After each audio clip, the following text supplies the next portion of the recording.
Shall we? Should we talk about it? Should we talk about the thing that we're all talking about? Well, at least half the internet seems to be talking about. Let's talk about Threads, baby. Yeah, I'm sorry, I just couldn't resist. So let's talk a little bit about the new product from Meta that launched today, hotly anticipated in recent days. The new Meta, or maybe the new Instagram Threads app, which has just dropped. And according to Zuck's own thread earlier today, hit over 2 million users in like the first 4 hours, which actually has just recently unseated ChatGPT as the fastest growing piece of software on the internet for many, many years. It took them 5 days. It took Meta's Threads or Instagram's Threads just a couple of hours to achieve 1 million users. 100 million users, how far away is that? Well, you only need about 1% of the billion users that are already on Instagram to convert over to signing up for a Threads account, and you are going to have a whole bunch of people using it. So let's take a look and talk a little bit about why is an app that's all about text and conversation these days, hitting resonance in an age where aren't we already completely oversaturated with the world of social media in all of its different forms. Of course, I've jumped on the bandwagon. This is my own Threads profile. You can find me in the same way you can on most social networks, in the same way that it says above here, at James Poulter. You can find me on Threads there as well. Now, a bunch of things that probably are worth just noting. It's still very much a work in progress, it feels like, this application.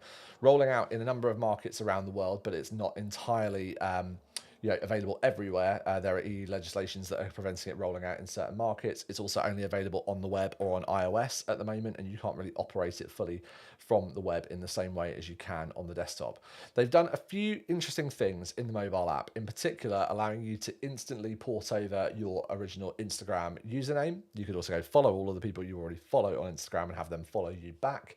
And you can post content from Instagram into Threads really easy. The integration, particularly of sharing reels, of videos, thumbnail images, and other things like that, is super simple.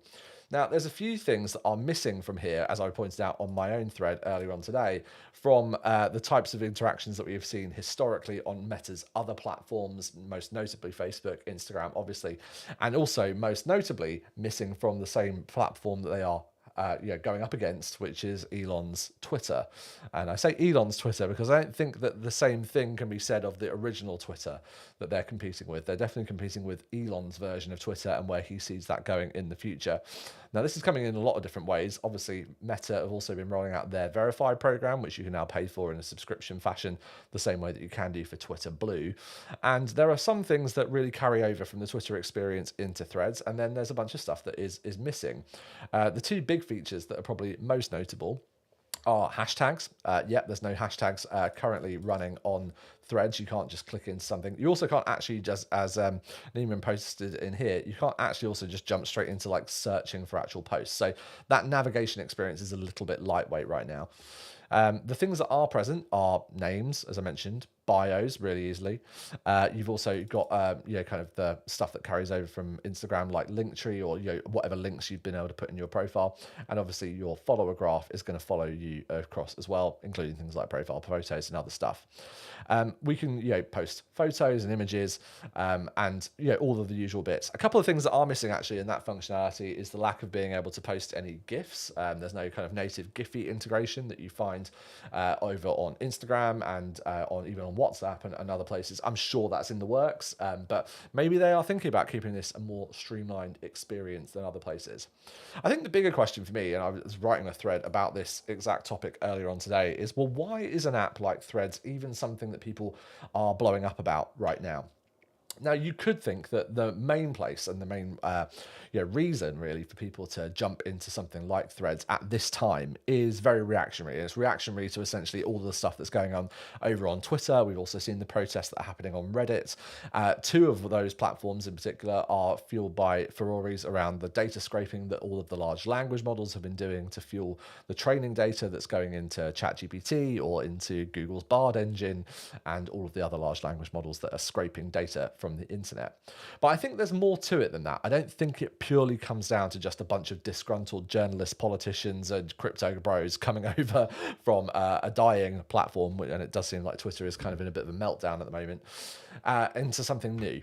I think there's more to it. And a few things that kind of stack up why. Well, we have to kind of understand, first of all, what's the history of the social web? How have things played out over the years?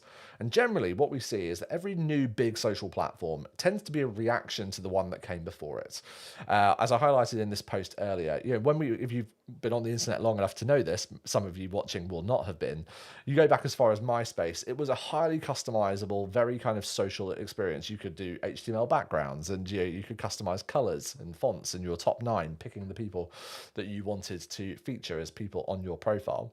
And MySpace was hugely dominant until Facebook broke into the scene with a much more streamlined, much more restricted experience, and also the way in which it rolled out through a very specific social graph of the university networks in the US, then lastly the UK and other parts of the world, well documented in The Social Network, the movie, which I'm sure Zuck is still reeling from the portrayal of him in that. So you see a bunch of things that follow through from that transition. Then obviously went into the world of the social web, kind of expanding beyond just text-based images.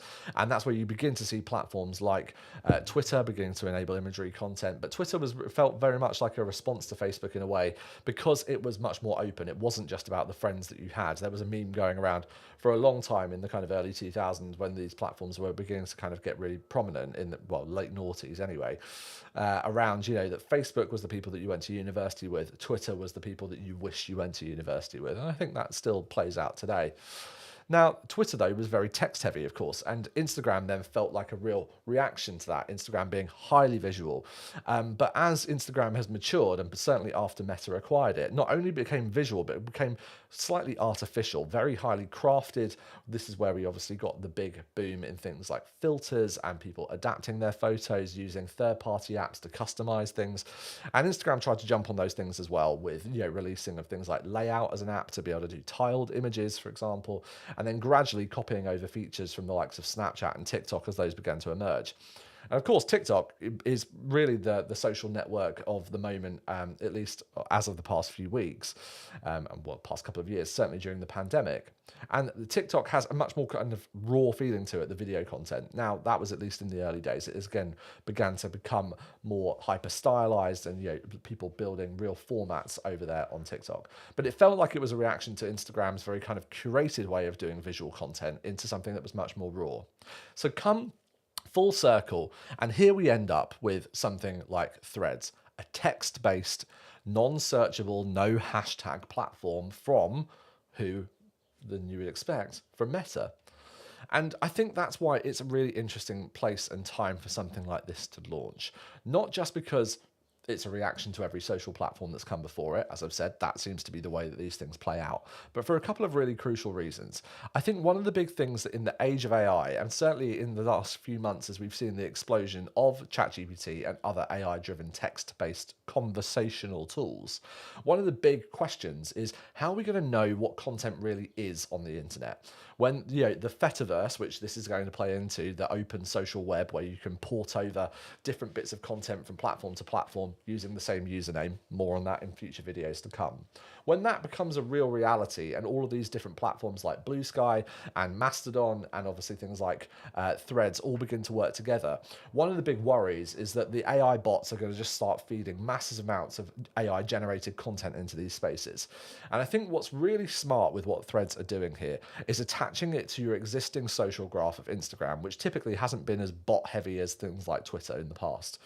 And that has a real potential to allow people to start reacting to this AI content movement, that you're having a new platform mostly for a predominantly Gen Z and earlier millennial audience where the majority base of Instagram users has been historically, now first engaging with a text-based social networking platform again. Not one that's peer-to-peer, not one that's closed like WhatsApp or other social messaging apps, but one that's out in the open in the same way that Twitter was in the early days.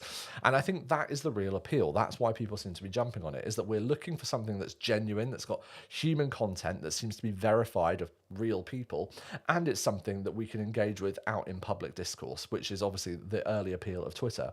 And the big thing here is that for Gen Z in particular, they would have never had the opportunity to have experienced the likes of Facebook in the early days when it was very text heavy and it was very much about what you were doing and thinking in the moment.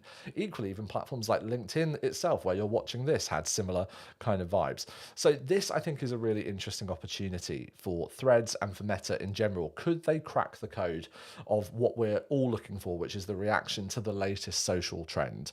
Now, of course, all things that are old are new again. There are a bunch of things in here that obviously feel very similar to social platforms that have gone before. But sometimes just the appeal of starting a fresh slate can be enough. So what about you? Are you going to be playing around with Threads? Are you going to go and dive in and try this out? I'd love to see what your thoughts are. If you're interested, I'm going to keep posting stuff about Threads and my thoughts on it over here on at James Poulter on Threads or on Instagram, anywhere else where you want to find me. But I'd love your comments in the section below, and I hope that you will give me your time of day. Thanks for watching, and I hope to see you again on another little one of these videos sometime soon. See you over on Threads. Bye.